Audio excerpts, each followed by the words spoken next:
Video में हम आपको उत्तर प्रदेश का एक ऐसा ओपिनियन पोल दिखाने जा रहे हैं, एक ऐसा सर्वे दिखाने जा रहे हैं जिसको बीजेपी का अंधभक्त भी स्वीकार कर लेगा। इतना सटीक और इतना जबरदस्त ये ओपिनियन पोल है दोस्तों। ये मंडल वाइज तरीके से पूरे उत्तर प्रदेश का किया गया सर्वे और ओपिनियन है। अब दोस्तों इस वीडियो में ज्यादा बात ना करके हम सीधा ओपिनियन पोल और सर्वे पर चलते हैं। मंडल वाइज तरीके से आपको बताते हैं कि आखिर किस मंडल में किस पार्टी को, किस संगठन को सबसे ज्यादा सीटें मिलने वाली है। उसके बाद में जो लास्ट का आंकड़ा है दोस्तों, जो नतीजे आ रहे हैं इस ओपिनियन पोल के हिसाब से, बड़ा ही चौंकाने वाला है और बड़ा ही जबरदस्त है दोस्तों। प्रयागराज मंडल की हम बात करें सबसे पहले दोस्तों, तो प्रयागराज मंडल में 27 विधानसभा की सीटें हैं। भाजपा और उसके सहयोगियों को 12 सीटें मिल रही हैं। समाजवादी पार्टी और उसके सहयोगियों को 14 सीटें मिल रही हैं। शुरुआती बढ़त इंडिया अलायंस को मिलता हुआ दिखाई दे रहा है पहले मंडल में दोस्तों, प्रयागराज मंडल में। उसके अलावा बसपा का भी खाता खुल रहा है एक सीट, अन्य का खाता यहां पर खाली दिखाई दे रहा है। अब दोस्तों अगले मंडल की हम बात करें, अगले मंडल बरेली मंडल में चलते हैं। बरेली मंडल में 26 विधानसभा की सीटें हैं। भाजपा प्लस को 10 सीट, सपा प्लस को 14 सीट, अन्य के खाते में 2 सीट। बसपा का खाता यहां से खाली दिखाई दे रहा है बरेली मंडल से। अब दोस्तों आजमगढ़ मंडल चलते हैं और आजमगढ़ में 23 विधानसभा की सीटें हैं, जिसमें भाजपा प्लस को 8 सीट, सपा प्लस को 15 सीट, बसपा 0, अन्य 0। दोस्तों जबरदस्त लड़ाई शुरू हो चुकी है सर्वे में। बस्ती मंडल की बात करें दोस्तों, तो बस्ती में 17 सीट है। कुल मिला के भाजपा प्लस यानी भाजपा और उसके सहयोगियों को 6 सीटें मिल रही हैं। समाजवादी पार्टी और उसके सहयोगियों को 11 सीटें मिल रही हैं। बसपा का खाता 0 है, अन्य का भी यहां से खाता 0 ही दिखाई दे रहा है। अब अगले मंडल में चलते हैं दोस्तों, चित्रकूट मंडल में 19 विधानसभा की सीटें हैं। यहां पर 12 प्लस सीटें जो है भाजपा को मिल रही हैं, जो उसके सहयोगी दल हैं। वहीं सपा को 7 सीटें और उसके सहयोगियों को मिल रही हैं। यानी चित्रकूट में मामला पलटता हुआ नजर आ रहा है, भाजपा बढ़त बनाती हुई दिख रही है। अगले मंडल की बात करें दोस्तों, देवी पाटन मंडल 21 विधानसभा की सीटें हैं। भाजपा को 8, सपा को 11, बसपा को 1 और अन्य को 1 भी यहाँ पे देवी पाटन मंडल में लगभग बंटवारा होता हुआ सभी को दिख रहा है। यानी 21 में से 8 भाजपा, 11 सपा और बसपा 1, अन्य के खाते में भी 1 सीट जा रही है। अगले मंडल की ओर बढ़ते हैं दोस्तों और पर्यटक नगरी आगरा मंडल की बात करते हैं। आगरा मंडल में 23 विधानसभा की सीटें हैं। भाजपा और उसके सहयोगियों को दोस्तों 11 सीटें, सपा और उसके सहयोगियों को 12 सीटें। कांटे की लड़ाई दिख रही है। बसपा 0, अन्य का खाता खाली दिखाई दे रहा है। अब अगले मंडल की हम बात करते हैं दोस्तों, अलीगढ़ मंडल। अलीगढ़ मंडल में 19 विधानसभा की सीटें हैं। भाजपा प्लस यानी भाजपा और उसके सहयोगियों को 8 सीटें, सपा और उसके सहयोगियों को 11 सीटें।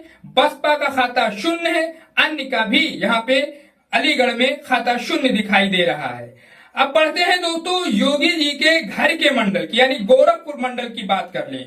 गोरखपुर में 26 विधानसभा की सीटें हैं। गोरखपुर मंडल में भाजपा प्लस को 15 सीट, सपा प्लस को 10 सीट, बसपा का खाता खाली, अन्य का यहाँ पे खाता खुलता हुआ दिखाई दे रहा है। यानी योगी जी के गढ़ में समाजवादी पार्टी पिछड़ती हुई दिखाई दे रही है इस ओपिनियन पोल में। और दोस्तों हम आपको ये भी बताते चले कि अब 201 सीटों का ओपिनियन हो चुका है उत्तर प्रदेश के, जिसमें 90 सीट एनडीए यानी बीजेपी और उसके सहयोगियों को, कांग्रेस और समाजवादी पार्टी को मिला के देखा जाए तो 105 सीट और बीएसपी को 2 सीट, अन्य का खाता 4 में दिखाई दे रहा है। यानी दोस्तों ज्यादा बढ़त किसी के पास नहीं, मामूली बढ़त है, अंतर बहुत ही कम है। आगे बढ़ते हैं, बड़ा ही दिलचस्प सर्वे है दोस्तों।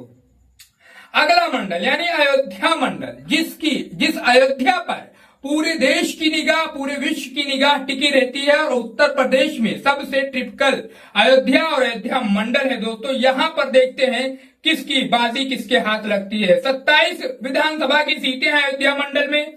10 भाजपा प्लस को मिल रही है, 15 सपा प्लस को, अन्य के खाते में भी 1 सीट जाती हुई दिखाई दे रही है। दोस्तों इस सर्वे के हिसाब से 2024 फिर से दोहराने जाने वाला है अयोध्या मंडल में। जैसे 2024 में लोकसभा की सीट अयोध्या फैजाबाद की बीजेपी हारी थी, इस बार 2027 के विधानसभा चुनाव में भी बीजेपी की हालत सर्वे के हिसाब से खराब दिखाई दे रही है अयोध्या मंडल में। अगले मंडल की बात करें दोस्तों, वाराणसी मंडल, पीएम मोदी के संसदीय क्षेत्र के मंडल की बात करते हैं।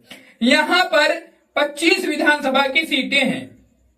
भाजपा प्लस को 14 और सपा प्लस को 11, बसपा शून्य, अन्य का खाता शून्य। यहाँ पे दोस्तों कांटे की लड़ाई लगभग देखी जा रही, लेकिन जो है 3 सीटों से प्लस में भाजपा वाराणसी मंडल में दोस्तों। अब अगले मंडल की बात करें सहारनपुर मंडल की। सहारनपुर में 15 विधानसभा की सीटें हैं। भाजपा प्लस को 6, सपा प्लस को 9, बसपा शून्य, अन्य का खाता 0 है यहाँ पर, यानी सपा यहाँ से इंडिया अलायंस फिर से बढ़त बनाता हुआ दिखाई दे रहा है।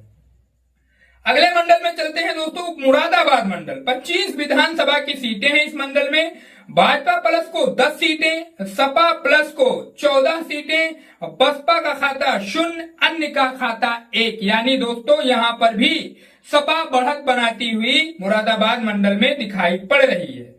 अगले मंडल में चलते हैं दोस्तों, मिर्जापुर मंडल। 12 सीटें हैं। भाजपा प्लस को 5, सपा प्लस को 2, बसपा 0, अन्य का भी खाता खाली ही दिखाई दे रहा है। मेरठ मंडल में बात करें दोस्तों, मेरठ मंडल में 28 विधानसभा की सीटें हैं। 11 प्लस सीटें भाजपा को मिल रही हैं और सपा प्लस को 15 सीटें, बसपा 0, अन्य 2 सीटें यहां से मेरठ मंडल से लेकर उड़ती हुई दिखाई दे रही हैं। अब दोस्तों राजधानी के मंडल की बात करें, यानी लखनऊ मंडल की हम बात करते हैं, नवाबों के मंडल की बात करते हैं। 34 सबसे ज्यादा 34 विधानसभा की सीटें हैं इस मंडल में दोस्तों। भाजपा प्लस को 12 सीटें, सपा प्लस को 20 सीटें, बसपा को भी एक सीट और अन्य के खाते में भी 1 सीट दिखाई दे रही, यानी जबरदस्त तरीके से सपा यहां पर लखनऊ में बढ़त बनाती हुई एनडीए पर दिखाई दे रही है, इंडिया अलायंस। अगले मंडल की बात करते हैं दोस्तों, झांसी मंडल। 16 विधानसभा की सीटें, 8 प्लस भाजपा को, यानी 8 सीटें भाजपा और उसके सहयोगियों को, सपा प्लस को 8 सीटें, बसपा 0, अन्य का खाता 0, यानी दोस्तों बिल्कुल यहां पर बराबर की लड़ाई देखी जा रही है झांसी मंडल में। अगले मंडल में चलते हैं, कानपुर मंडल दोस्तों। 20 विधानसभा की सीटें हैं। 9 पर भाजपा प्लस को सफलता मिल रही है और 10 पर सपा प्लस को सफलता मिल रही है, यानी एनडीए और इंडिया अलायंस में 1 सीट आगे पीछे। उसके अलावा अन्य का भी खाता खुल रहा है, बसपा यहाँ पे 0 दिखाई दे रही है। ये रहा दोस्तों 403 विधानसभा सीटों का ओपिनियन पोल जो हमने मंडल वाइज तरीके से आपको बताया है। अब इसमें जो नतीजे आ रहे हैं दोस्तों, हम स्क्रीन पर चला रहे हैं, आप देख सकते हैं। 172 सीट एनडीए और उसके सहयोगियों को मिलता हुआ दिखाई दे रहा है। 2027 का ये ओपिनियन पोल और सर्वे है दोस्तों। और इंडिया अलायंस समाजवादी पार्टी और उसके सहयोगियों को दोस्तों 217 सीटें मिलती हुई दिखाई दे रही, यानी इंडिया अलायंस और समाजवादी पार्टी बहुमत का आंकड़ा पार करती हुई इस सर्वे में दिखाई दे रही है। और ये सर्वे दोस्तों ये नहीं दिखाया गया इसमें कि 350 या 450 या 400, ऐसा कुछ नहीं कहा गया है इसमें। सीधा बिल्कुल सटीक सर्वे 172 एनडीए और उसके सहयोगियों को, 217 इंडिया अलायंस और उसके सहयोगियों को, जितने भी दल उसमें शामिल हैं, और 4 सीट बीएसपी के भी खाते में, अन्य के खाते में भी 10 सीटें दिखाई दे रही हैं। इस बार जो उत्तर प्रदेश में 403 विधानसभा सीटों पर चुनाव होने वाले हैं, उसके हिसाब में जो ये सर्वे आया है, नतीजा आया है दोस्तों। अब कमेंट बॉक्स हमारा खुला है, इसमें क्या गलती है दोस्तों और इसमें क्या फेरबदल हो सकता है इन सीटों में, अपनी राय हमें बहुत ही जिम्मेदारी के साथ कमेंट बॉक्स में बताइए। चैनल को जरूर सब्सक्राइब करके हमें सपोर्ट करिए और इस वीडियो को ज्यादा से ज्यादा शेयर करिए। मिलते हैं दोस्तों किसी दूसरे खबर के साथ।